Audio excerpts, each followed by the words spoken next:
The year is 1836. You are a girl boss blacksmith working with carbon steel at a forge. You want to make an S-hook for the general store, and you want to make it out of an 11-inch rod. Obviously, this steel isn't quite curved, so you have to stretch it and mold it without breaking it. But how?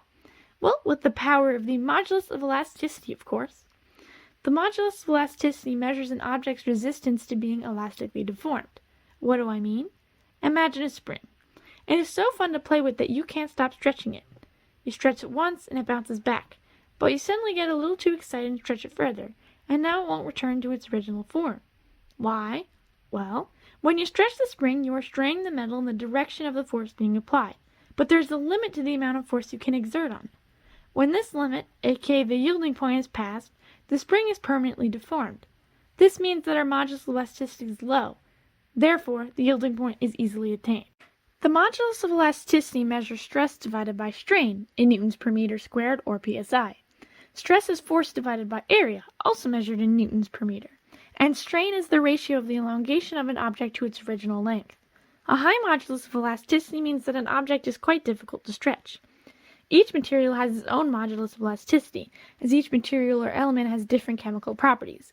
For instance, the modulus of elasticity for carbon steel is 29 million psi, while it is 4,350,000 psi for concrete. So in terms of blacksmithing, you want to take your steel and make it so it is permanently deformed but not broken. How do we do this? Well, with our handy-dandy equations and fire.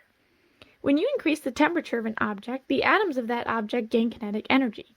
Kinetic energy is the measure of the energy atoms hold due to their movement. So as temperature increases, atoms move around a lot more and bounce off of each other. This causes them to spread out until there is an increase in area. When the area increases, the stress, remember, force divided by area, decreases. This is because the denominator is greater than the numerator. Now also remember that the modulus of elasticity equals stress divided by strain.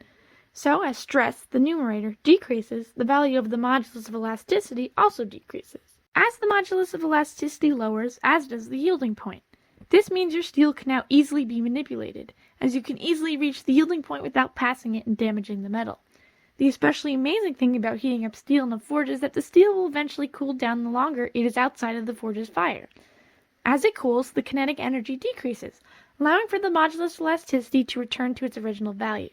This essentially means that whatever changes you made to your steel will become permanent when it cools, unless of course you heat it again. In 2021 terms, the modulus of elasticity is still being applied in modern forging.